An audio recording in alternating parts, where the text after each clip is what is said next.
Good morning ಮಕ್ಕಳೇ. Good morning sir. Okay, ಎಲ್ಲ preparation ಹೇಗೆ ಮಾಡ್ಕೊಂಡಿದ್ದೀರಾ? ಚಲೋ ಮಾಡ್ಕೊಂಡಿದ್ದೀರಿ, ಹೌದಾ? ಎಲ್ರಿಗೂ ಈಗ 100ಕ್ಕೆ 100 ಮಾರ್ಕ್ಸ್ ತೆಗೆಯುವ ಒಂದು ವಿಶ್ವಾಸ ಬಂದಿದೆಯಾ? ಬಂದಿದೆಯಾ? ಇಲ್ಲ? Very good. ನಾವು ಯಾವಾಗಲೂ ಹಾಗೇನೆ ತುಂಬ ಆತ್ಮವಿಶ್ವಾಸದಲ್ಲಿರ್ತೀವಿ ಅಲ್ವಾ? ಯಾರು ಪ್ರಯತ್ನವನ್ನು ಮಾಡಿರ್ತಾರೋ, ಸಿದ್ಧತೆಯನ್ನು ಮಾಡಿರ್ತಾರೋ ಅಂಥ ಮಕ್ಕಳುಗಳು ತುಂಬ ಆತ್ಮವಿಶ್ವಾಸದಿಂದ ಇರ್ತೀವಿ. ಕರೆಕ್ಟ್? ಮತ್ತೆ ಇರಬೇಕು. ನನ್ನ ಶಕ್ತಿ ಸಾಮರ್ಥ್ಯದ ಮೇಲೆ ನನಗೆ ನಂಬಿಕೆ, ವಿಶ್ವಾಸ ಖಂಡಿತವಾಗಿಯೂ ಇರಬೇಕು. ಆ ವಿಶ್ವಾಸ ನಿಮಗಿದೆಯಾ? ನಂಬಿಕೆ ಇದೆಯಾ? ತೆಗಿತೀನಿ, ಅಷ್ಟೊಂದು ಪೂರ್ಣ ಪ್ರಮಾಣದ ತಯಾರಿ ಮಾಡಿದ್ದೀನಿ ಅನ್ನುವ ಒಂದು ಏನು ವಿಶ್ವಾಸ ಪಕ್ಕಾಗಿ ನಿಮಗಿದೆಯಲ್ಲ? ಇದೆಯಾ ಇಲ್ವಾ? S, good. ಸೊ ಅದಕ್ಕಾಗಿ ನಾವೆಲ್ಲ ಪ್ರಯತ್ನ ಮಾಡ್ತಿದ್ದೀವಿ. ಅಲ್ಲಿ ನಮ್ಮ ಪ್ರೋತ್ಸಾಹಕ್ಕಿಂತನೂ ನಮ್ಮ ಮಾರ್ಗದರ್ಶನಕ್ಕಿಂತನೂ ನಿಮ್ಮ ಪ್ರಯತ್ನ ಬಹಳ ಮುಖ್ಯ. ಆ ವಿಚಾರದಲ್ಲಿ ನೀವುಗಳು ತುಂಬ ಒಳ್ಳೆಯ ಪ್ರಯತ್ನವನ್ನು ಮಾಡಿದ್ದೀರಿ ಅನ್ನುವ ವಿಶ್ವಾಸ ನನಗಿದೆ. ಆ ಖುಷಿ ಕೂಡ ಇದೆ ಮಕ್ಕಳೇ. ಅದಕ್ಕಾಗಿ ನಿಮಗೆ ಮತ್ತೊಮ್ಮೆ ಈ 100ಕ್ಕೆ 100 ಪಡೆಯುವ ಮಕ್ಕಳುಗಳು ಎಷ್ಟೊಂದು ಕಾಳಜಿ ಅಥವಾ ಗಮನವನ್ನು ಕೊಡಬೇಕಾಗತ್ತೆ, ವಿಶೇಷ ರೀತಿಯಲ್ಲಿ ಏನನ್ನು ಎಚ್ಚರಿಕೆಯನ್ನು ವಹಿಸಬೇಕಾಗುತ್ತೆ ಅನ್ನೋದನ್ನು ತಿಳ್ಕೊಳ್ಳಿ ಅಂತೇಳಿ ಈ ದಿನ ನಿಮಗೆ ಕೆಲವೊಂದು ಮಾರ್ಗದರ್ಶನ ಕೊಡ್ತಾ ಇದ್ದೀನಿ. ಓಕೆ, ನಿಮಗೆ ಗೊತ್ತಿದೆ ಕನ್ನಡದಲ್ಲಿ 1ರಿಂದ 6ನೆಯ ಪ್ರಶ್ನೆ ಏನಿದೆ? ಬಹುವಾಯ್ಕೆ. ಅಲ್ಲಿ 6ಕ್ಕೆ 6 ಸರಿ ಬರೆದಿದ್ದೀವಿ. Okay, clear? ಹೌದಾ? ಹಾಂ. 7ರಿಂದ 10ನೇ ಪ್ರಶ್ನೆ ಸಹ ಸಂಬಂಧವನ್ನು ಗುರುತಿಸುವುದು, ಅದನ್ನು ಸರಿ ಬರೆದಿದ್ದೀರಿ. ಕ್ಲಿಯರ್? ಹಾಂ, ಸರಿ ಆಯಿತು. ಹಾಗಿದ್ರೆ 11ರಿಂದ 18ರವರೆಗೆ 17ರವರೆಗೆ ಏನಿದೆ? ಒಂದು ಪೂರ್ಣ ವಾಕ್ಯದಲ್ಲಿ ಬರೆಯುವ ಉತ್ತರಗಳಿದ್ದಾವೆ, ಅದನ್ನು ಕರೆಕ್ಟ್ ಬರ್ತಿದ್ದೀವಿ. ಆಯ್ತಾ? 18ರಿಂದ 27ರವರೆಗೆ 2-3 ವಾಕ್ಯದ ಉತ್ತರಗಳನ್ನು ಬರೆದು 2 ಅಂಕಗಳ ಪ್ರಶ್ನೆಗಳಿಗೆ ಉತ್ತರಿಸಿರ್ತೀರಿ, ಅದನ್ನು ಸರಿಯಾಗಿ ಬರೆದಿರಿ. ಪೂರ್ತಿ ಮಾರ್ಕ್ಸ್ ಬಂದಿದೆ.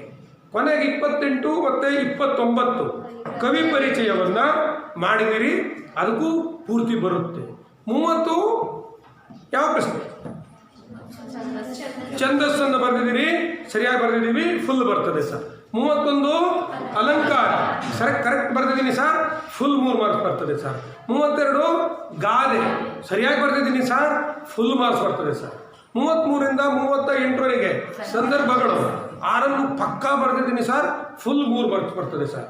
ಪದ್ಯ 39ನೇದು ಪೂರ್ತಿ ಬರ್ತಿದ್ದೀನಿ ಸರ್, ಫುಲ್ 4 ಮಾರ್ಕ್ಸ್ ಬರ್ತದೆ ಸರ್.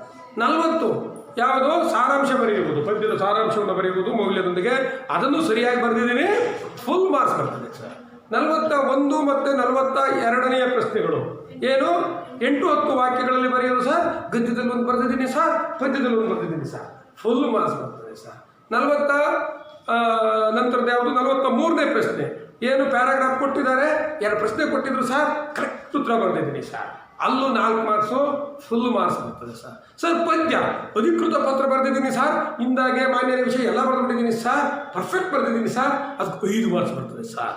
ಇನ್ನು ಪ್ರಬಂಧ ಕೊನೆಯದು 45ನೇ ಪ್ರಶ್ನೆ, ಪರ್ಫೆಕ್ಟ್ ಬರೆದಿದ್ದೀನಿ ಸರ್, 1 ಪೇಜ್ ಪೂರ್ತಿ ಬರೆದಿದ್ದೀನಿ ಸರ್, ನನಗೆಲ್ಲೂ ಮಾರ್ಕ್ಸ್ ಮಿಸ್ ಆಗಲ್ಲ ಅಂತ ಹೇಳಿ ಪರೀಕ್ಷಾ ಹಾಲ್ನಿಂದ ಹೊರಗಡೆ ಬಂದು ಸರ್ ಹತ್ರನೋ, ಮೇಡಮ್ ಹತ್ರನೋ, ಫ್ರೆಂಡ್ ಹತ್ರನೋ, ಮನೇಲಿ ಅಪ್ಪ ಅಮ್ಮನ ಹತ್ರನೋ, ಎಲ್ಲರ ಹತ್ರನೋ ತುಂಬ ಖುಷಿಯಾಗಿ ಹೇಳ್ಕೊಂಡಿರ್ತೀವಿ.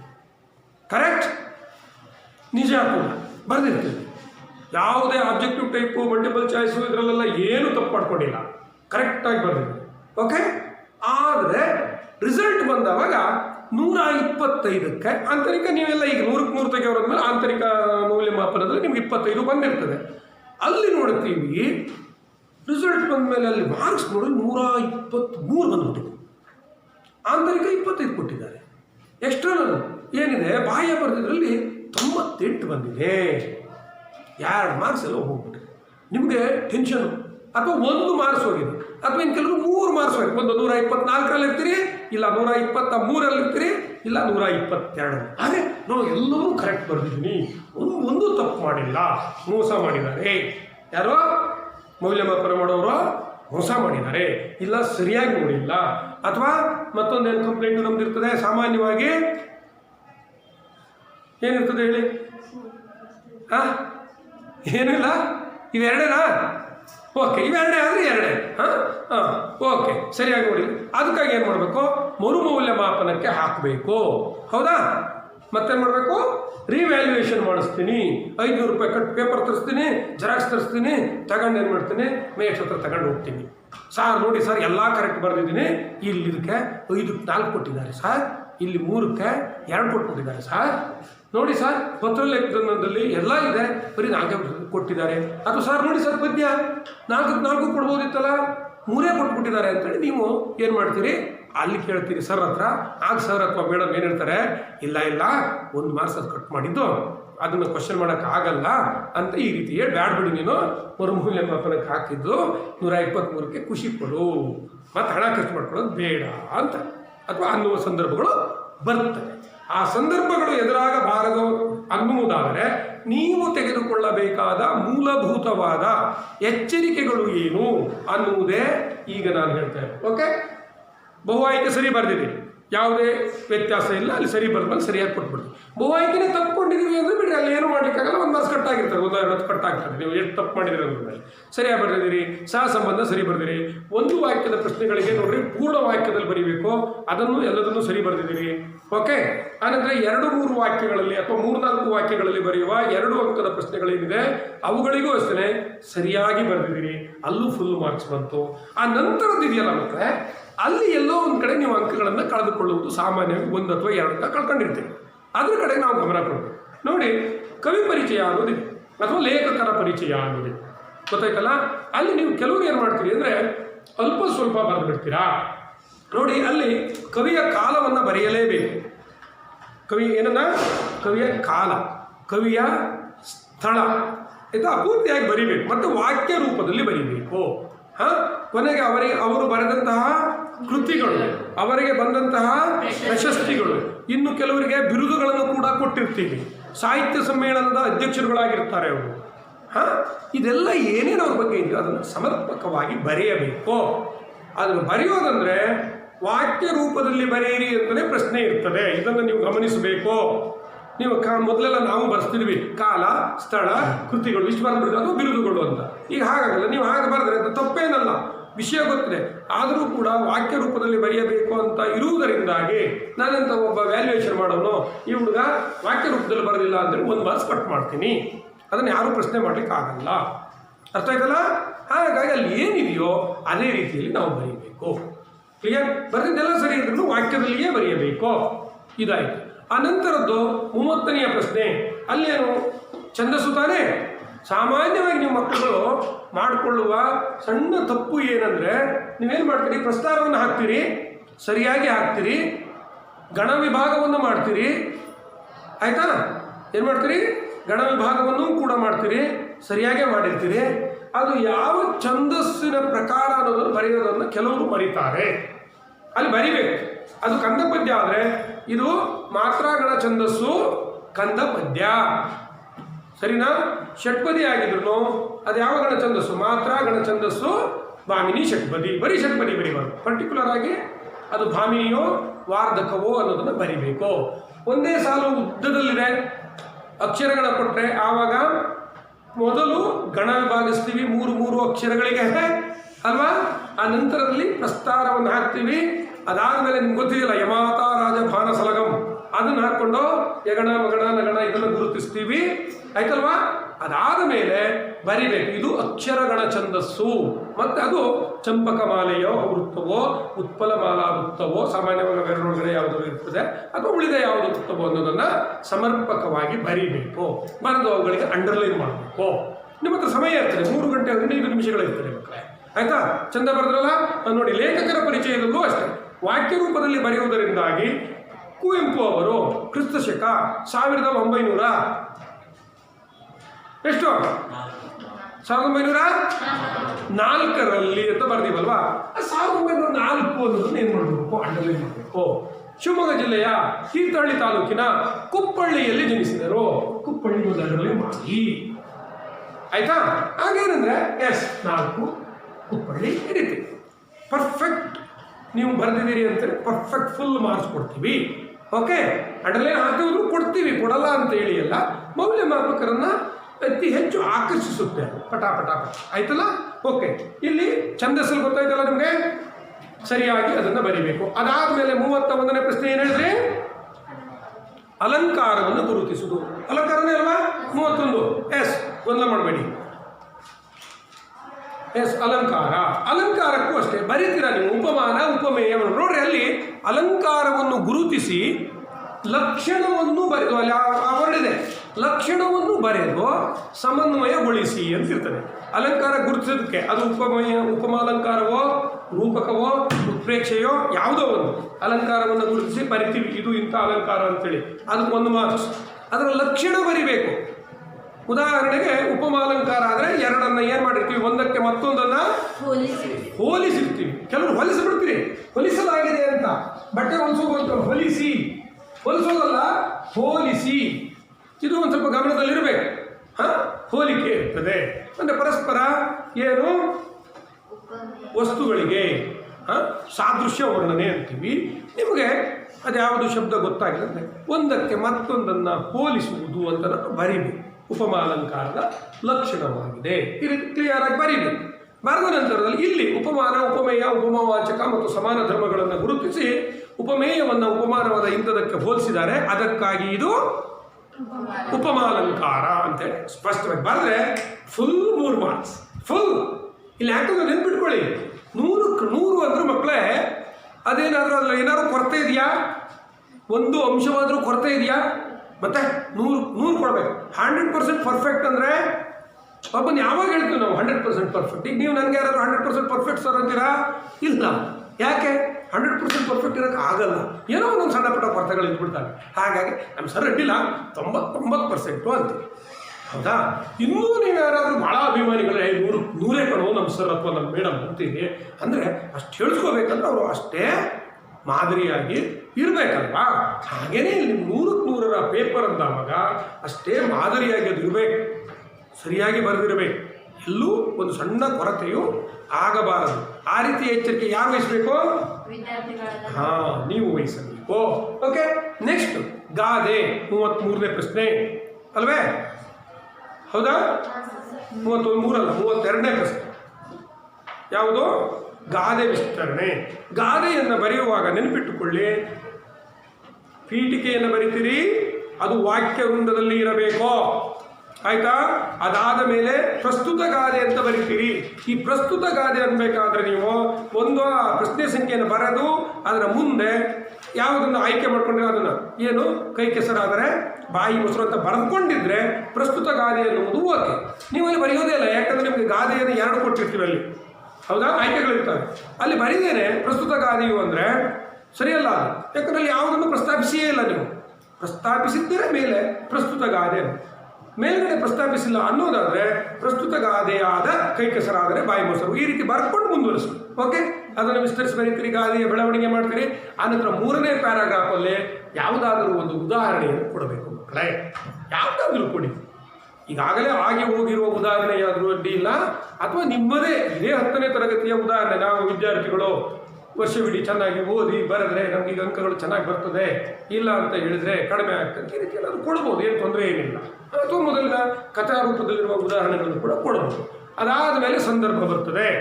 ಸಂದರ್ಭದಲ್ಲಿ ನೀವು ಮಾಡಬೇಕಾಗಿದ್ದೇನೆಂದರೆ ಗೊತ್ತಿದೆ ನಿಮಗೆ ಎಲ್ರಿಗೂ, ಮೊದಲಿಗೆ ಆಯ್ಕೆಯನ್ನು ಬರೀತೀರಾ ಇಲ್ಲ?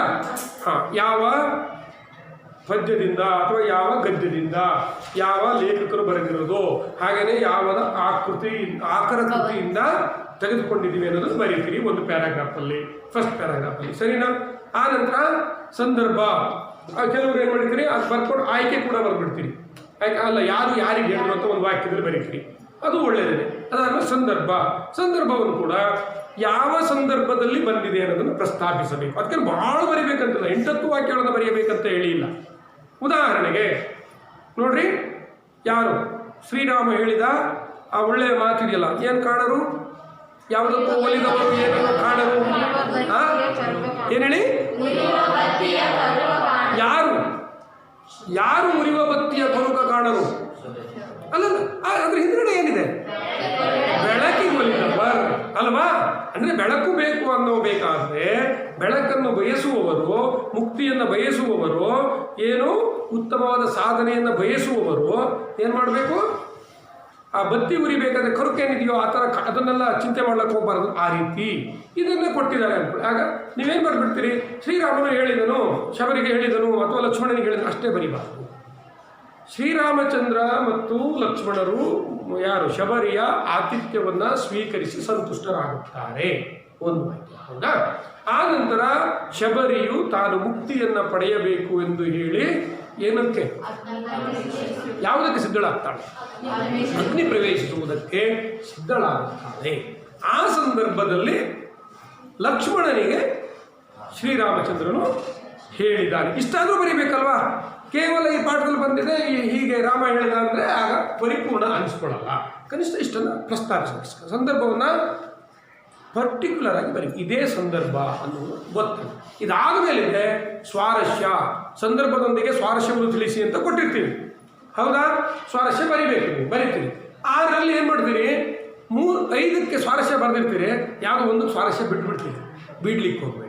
ಆ ಸ್ವಾರಸ್ಯ ಅಂತ ಬರೆದೋದನ್ನ ನೀವು ಮೆನ್ಷನ್ ಮಾಡಿಲ್ಲ ಅಂದರೆ, ಪ್ರಸ್ತಾಪಿಸಿಲ್ಲ ಅಂದರೆ, ಆಗ ನಾವು ಸಹಜವಾಗಿ ಏನು ಮಾಡ್ತೀವಿ, ಓ ಇದರಲ್ಲಿ ಇವನು ಹುಡುಗ ಸ್ವಾರಸ್ಯವನ್ನೇ ಬರೆದಿಲ್ಲ ಅಂತೇಳಿ ನಾವೇನು ಮಾಡ್ತೀವಿ, 1 ಮಾರ್ಕ್ಸನ್ನು ನಾವೇ ಇಟ್ಕೊತೀವಿ, 2 ಮಾರ್ಕ್ಸ್ ನಿಮಗೆ ಕೊಡ್ತೀವಿ. ಅಲ್ಲಿ 1 ಮಾರ್ಕ್ಸ್ ಹೋಯ್ತು, ಆಗ 124 ಆಯಿತು. ಎಲ್ಲ ಆಯಿತು ಅಂದರೆ ಹುಡ್ಕೋತೋದವಾಗ ಅಲ್ಲೆಲ್ಲ ಸಿಗ್ತದೆ. ಓಕೆ, ಹಾಗಾಗಿ ಆ ತಪ್ಪುಗಳನ್ನು ಮಾಡಬಾರ್ದು. ಅದಾದ ನಂತರದಲ್ಲಿರೋದು ಯಾವುದು, ಸಂದರ್ಭಗಳಾದಮೇಲೆ ಪದ್ಯ. ಹೌದಾ? ಕಂಠಪಾಠ ಮಾಡೋದು.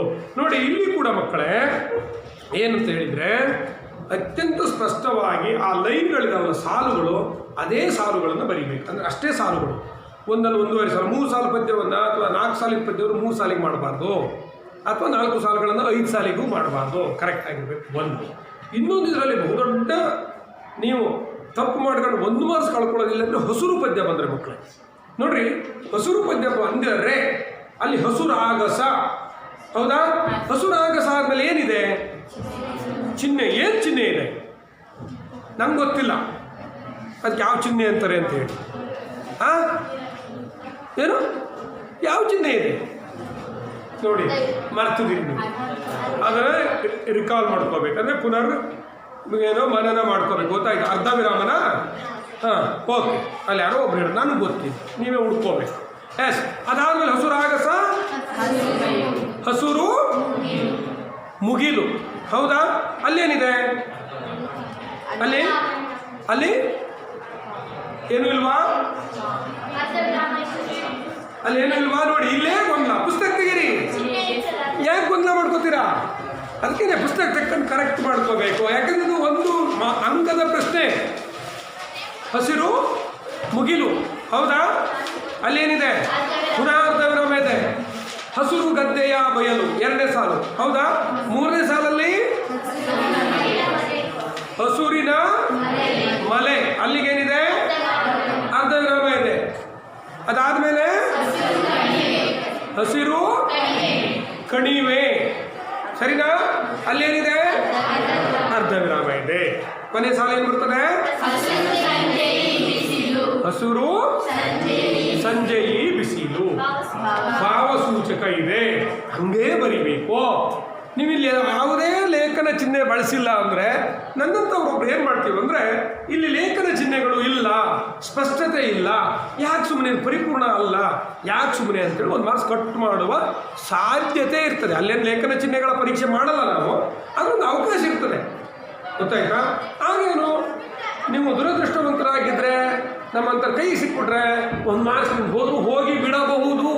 ಅದು ಹೋಗಬಾರ್ದಂದ್ರೆ ನಾವು ಪರ್ಫೆಕ್ಟ್ ಇರಬೇಕು. ಏನಿರಬೇಕು? ಪರ್ಫೆಕ್ಟ್ ಇರಬೇಕು. ಓಕೆ. ಅದಾದಮೇಲೆ ಮಕ್ಕಳೇ ನೆಕ್ಸ್ಟ್ ಏನು, ಏನಿದೆ, ಸಾರಾಂಶವನ್ನು ಬರೆಯುವುದು. ಅಲ್ಲೂ ಅಷ್ಟೇ ಆಯ್ಕೆಯನ್ನು ಬರಿಬೇಕು, ಪದ್ಯದ ಸಾರಾಂಶವನ್ನು ಬರಿಬೇಕು. ಆ ಪದ್ಯಗೆ ಏನು ಅಲ್ಲಿ ಶಬ್ದಶಃ ಸಾರಾಂಶ ಏನಿದೆ, ಸಾರ ಏನಿದೆ, ಅರ್ಥ ಏನಿದೆ, ಅದನ್ನು ಬರ್ಕೊಂಡು ಸಾರಾಂಶವನ್ನು ಬರೀಬೇಕು. ಅದಾದಮೇಲೆ ಅಡಕವಾಗಿರುವ ಮೌಲ್ಯದೊಂದಿಗೆ ಅಂತ ಹೇಳ್ತಾರೆ, ಇದು ನೆನಪಿಟ್ಕೋಬೇಕು. ಮೌಲ್ಯವನ್ನು ಬರೆಯಬೇಕು. ಅಲ್ಲಿ ಮೌಲ್ಯ ಅಂತ ಬರೀರಿ, ಅಡಕವಾಗಿರುವ ಮೌಲ್ಯ ಅಂತ ಬರೆದು ಅಂಡರ್ಲೈನ್ ಮಾಡಿ ಮುಂದೆ ಬರೀರಿ.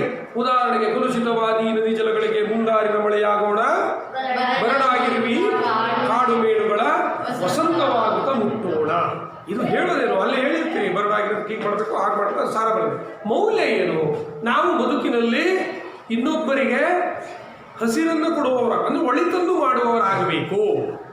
ಬೇರೆಯವರ ಅಥವಾ ಮತ್ತೊಬ್ಬರ ಜೀವನಕ್ಕೆ ದಾರಿಯನ್ನು ತೋರುವವರಾಗಬೇಕು. ಇದು ಮೌಲ್ಯ, ಗೊತ್ತಾಯ್ತಾ?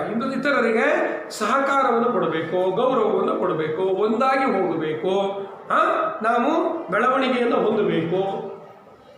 ಈ ರೀತಿಯ ಮೌಲ್ಯಗಳು ಅಡಕವಾಗಿದೆ. ಅದನ್ನು ನೀವು ಬರೀಬೇಕು.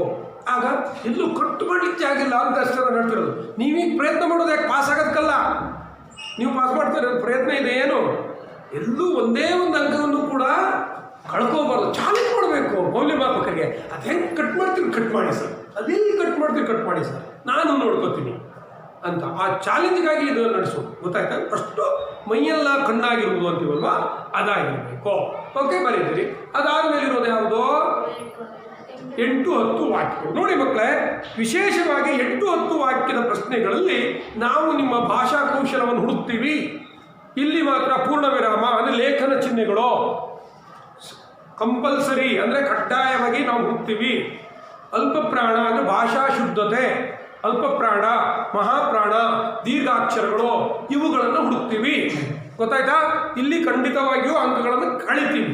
ಇಲ್ಲಿವರೆಗೆ ನಾನು ಹಂಗೆ ಕಣ್ಣು ಮುಚ್ಕೊಂಡು ಕೊಟ್ಟರು ಕೊಡ್ಬೋದು, ಪದ್ಯ ಗಿದ್ದಕ್ಕೆಲ್ಲ ಕೆರೆ ಸನ್ನೆಗಳಿರೋರು ಕೊಟ್ಟು ಹಾಕ್ಬೋದು. ಆದರೆ 8-10 ವಾಕ್ಯಗಳು ಬಂದಾವಾಗ ನೆನ್ಪಿಟ್ಕೊಳ್ಳಿ, ಅಲ್ಲಿ ಹುಡುಕ್ತೀವಿ. ಸರಿನಾ? ಮತ್ತು ಇನ್ನೊಂದು, ನೀವು ಭಾಳ ಆಶ್ಚರ್ಯ ಮಕ್ಕಳೇ, 100-100 ತೆಗಿರೋ ಅನ್ನೋರು ನಾವೇನೆ.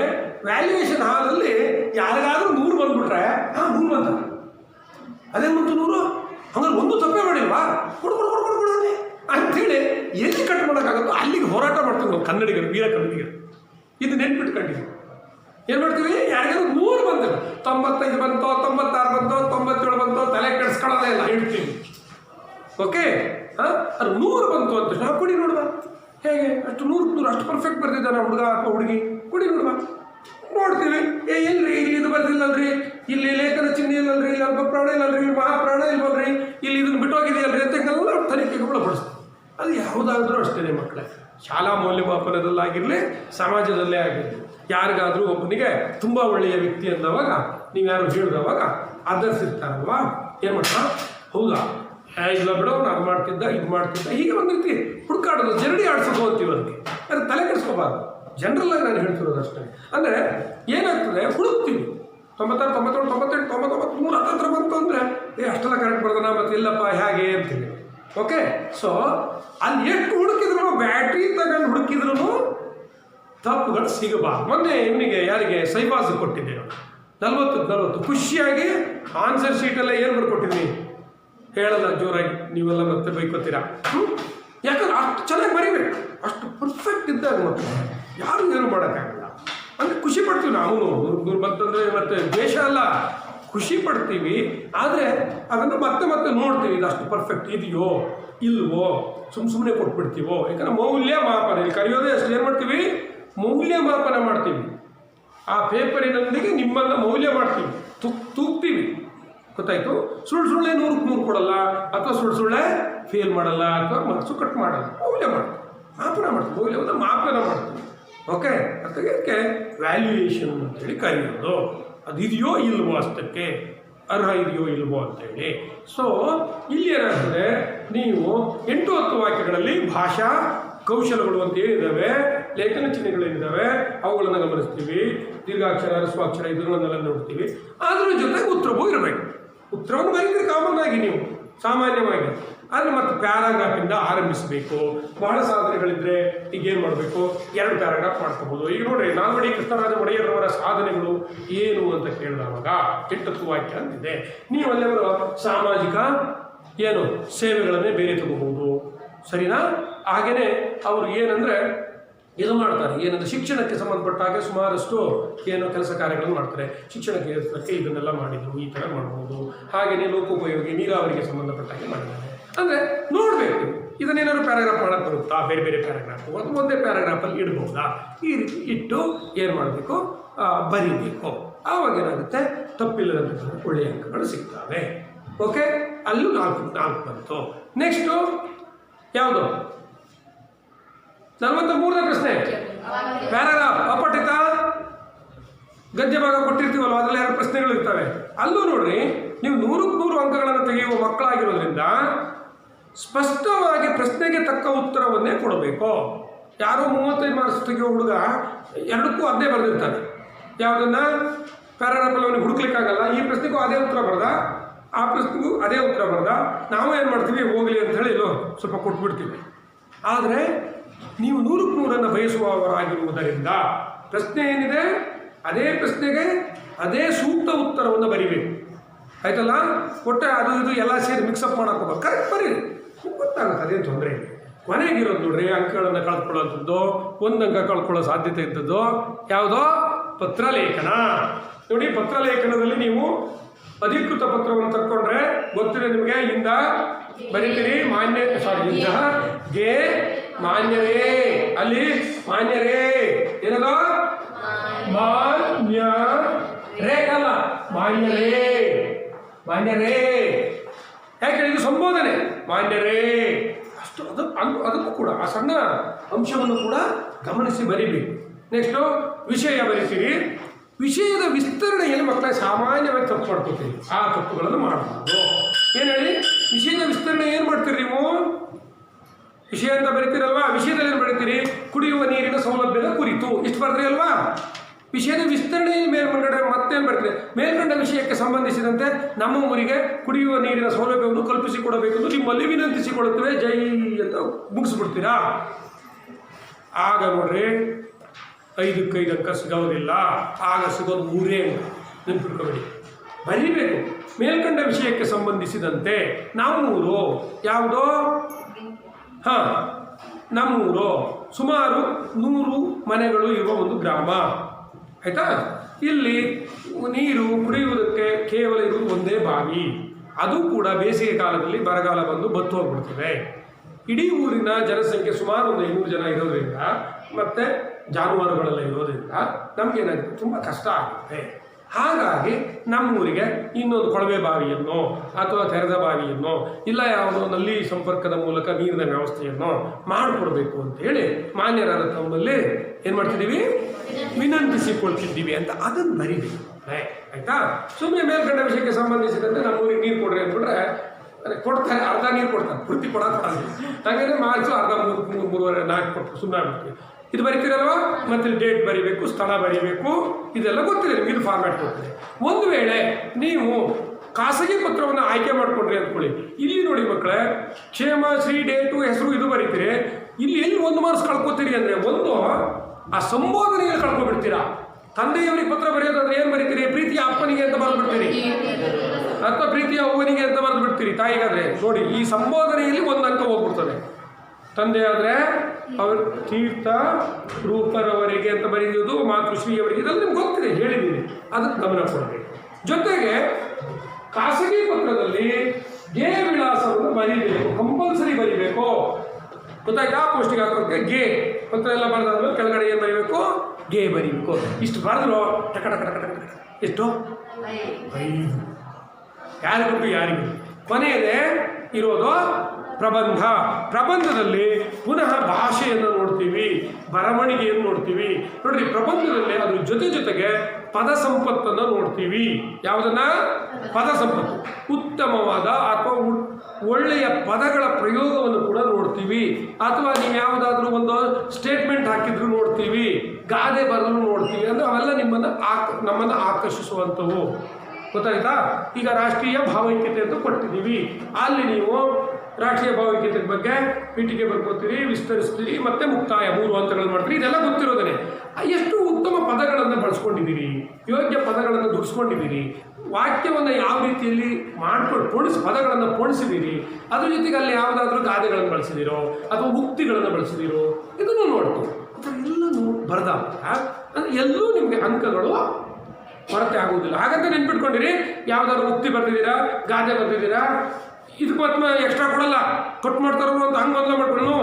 ಅದು ಯಾವುದೂ ಬರದೇ ಹೋದರೂ ಶುದ್ಧವಾಗಿ ಬರದೆ ಉತ್ತಮವಾದ ಭಾಷೆಯಲ್ಲಿ ಬಳಸಿ, ಏನು ನಿಮ್ಮದೇ ಆಡು ಮಾತಿನಲ್ಲಿಯೇ ಬಳಸ್ಕೊಂಡು ನೀವು ಪದ್ಯ ಇದು ಪ್ರಬಂಧವನ್ನು ಬರೆದ್ರು ಅಂಕ ಕೊಡ್ತೀವಿ, ಕೊಡೋದಿಲ್ಲ ಅಂತ ಹೇಳಿಲ್ಲ. ಅದು ಇನ್ನೂ ಸ್ವಲ್ಪ ಅದು ನೋಡುಗರನ್ನು, ಮೌಲ್ಯಮಾಪಕರನ್ನು ಹೆಚ್ಚು ಆಕರ್ಷಿಸುತ್ತದೆ ಅಂತ ಪೂರ್ಣ ಅಂಕಗಳಿಗೆ ಏನಾಗಿರ್ತದೆ, ಬದ್ಧವಾಗಿರ್ತದೆ ಎಂದು. ಓಕೆ, ಇದು ಕನ್ನಡದಲ್ಲಿ. ಇದೇ ಥರ ಇಂಗ್ಲೀಷ್ ಮತ್ತು ಹಿಂದಿಗಳಲ್ಲೂ ಇರ್ತದೆ, ನೆನ್ಪಿಟ್ಕೋಬೇಡಿ. ನಿಮ್ಗೆ ಅಲ್ಲಿ ಪತ್ರಲೇಖನ ಇರ್ತದೆ, ಎಸ್ಸೆ ಇರ್ತದೆ, ಹೌದಾ? ನೀವು ಯಾವುದೋ ಒಂದು ಅಂಕ ತಪ್ಪು ಮಾಡ್ಕೊಂಡ್ರಿ ಅಂದರೆ 100% ಅಲ್ಲಿ 100% ಬರಲ್ಲ. ಯಾಕಂದ್ರೆ ನೀವು ತಪ್ಪು ಮಾಡ್ಕೊಬಿಟ್ಟಿದ್ದೀರಿ, ಹೋಯ್ತು. ಹಾಗೆ ಎಲ್ಲದನ್ನೂ ಸರಿ ಬರಬೇಕು. ಎಲ್ಲಿ ಮಿಸ್ ಹೊಡಿತದೆ ಅಂದರೆ ಲೆಟರ್ ರೈಟಿಂಗಲ್ಲಿ, ಎಸ್ಸೆನಲ್ಲಿ, ಆಯಿತಾ? ಕೊನೆಗೆ ಮತ್ತೆ ಯಾವುದೋ ಮೀನಾಗಿ ಲಾಂಗ್ ಆನ್ಸರ್ಸಲ್ಲಿ ಎಲ್ಲೋ ತಪ್ಪಾಗುತ್ತೆ. ಅದು ಇಂಗ್ಲೀಷ್ ಇರಲಿ ಅಥವಾ ಹಿಂದಿ ಇರಲಿ, ಈ ಮೂರೂ ವಿಷಯಗಳಲ್ಲಿ ಇವುಗಳ ಕಡೆಗೆ ಗಮನ ಕೊಟ್ಟರೆ ಸಮಾಜದಲ್ಲಿ ನಿಮ್ಗೆ ಗೊತ್ತಿದೆ. ಅಲ್ಲೂ ಅಷ್ಟೇ ಮುಖ್ಯವಾಗಿ ಮಕ್ಕಳು ಅಂಕ ಕಳ್ಕೊಳ್ಳೋದು ಮ್ಯಾಪ್ನಲ್ಲಿ. ಎಲ್ಲಿ? ಮ್ಯಾಪ್ನಲ್ಲಿ. ಅಲ್ಲಿ 3+1 ಇರ್ತದಲ್ಲ, ಮ್ಯಾಪಿಗೆ ಬಿಡಿಸಿದ್ದಕ್ಕೆ 1 ಅಂಕ, ಗುರುತಿಸಿದ್ದಕ್ಕೆ 3 ಅಂಕ, 3 ಸ್ಥಳಗಳನ್ನು ಕೊಟ್ಟಿರ್ತಾರೆ. ಎಲ್ಲೋ ಒಂದು ಹಾಗೆ ಇದೆಯಲ್ಲ ಈಗಲೂ 5 ಸ್ಥಳ, 4 ಸ್ಥಳ ಕೇಳ್ತಾರ? ಹಾಂ, ಅದೇ 4 ಸ್ಥಳ 4, ಓಕೆ. ಹಾಂ, ನೋಡ್ರಿ, ಯಾವುದೋ ಒಂದು ಸ್ಥಳ ತಪ್ಪು ಗುರುತಿಸ್ಬಿಟ್ರೆ ಏನಾಗುತ್ತೆ? 1 ಅಂಕ ಹೋಗುತ್ತೆ. ಇಲ್ಲ ಅಂದ್ರೆ ಸಮಾಜದಲ್ಲಿ ಎಲ್ಲದಕ್ಕೂ ಪಾಯಿಂಟ್ ಹಾಕಿ ನೀವು ಬರೆದ್ರೆ ಎಲ್ಲೂ ನಿಮ್ಮದು ಅಂಕಗಳು ಕಡಿಮೆ ಆಗೋದಿಲ್ಲ. ಕ್ಲಿಯರ್?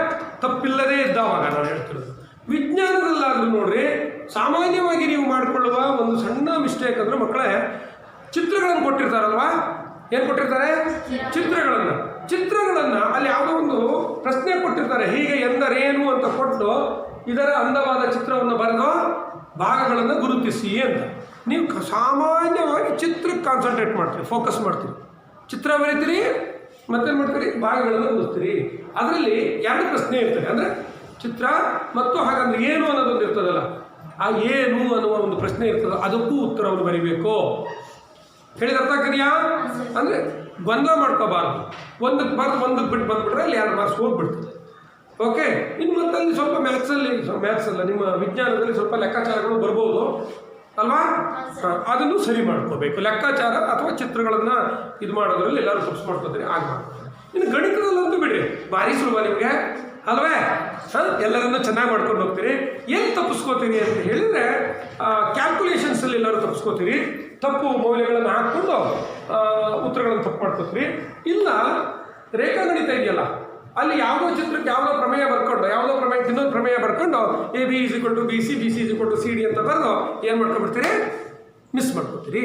ಅದು ನೋಡಬೇಕು, ಪ್ರಶ್ನೆ ಏನಿದೆ, ಅದಕ್ಕೆ ಯಾವ ಉತ್ತರ ಬರೀಬೇಕು, ಇದೇ ಸರಿನಾ, ಇದೇ ತಪ್ಪು ಅಂತ ಕಾಳಜಿ ತಗೊಂಡ್ರೆ ಮಕ್ಕಳೇ ಎಲ್ಲ ಯಾವ ವಿಷಯಗಳಲ್ಲಿಯೂ 100ಕ್ಕೆ 100 ಅಥವಾ ಗರಿಷ್ಠ ಅಂಕ.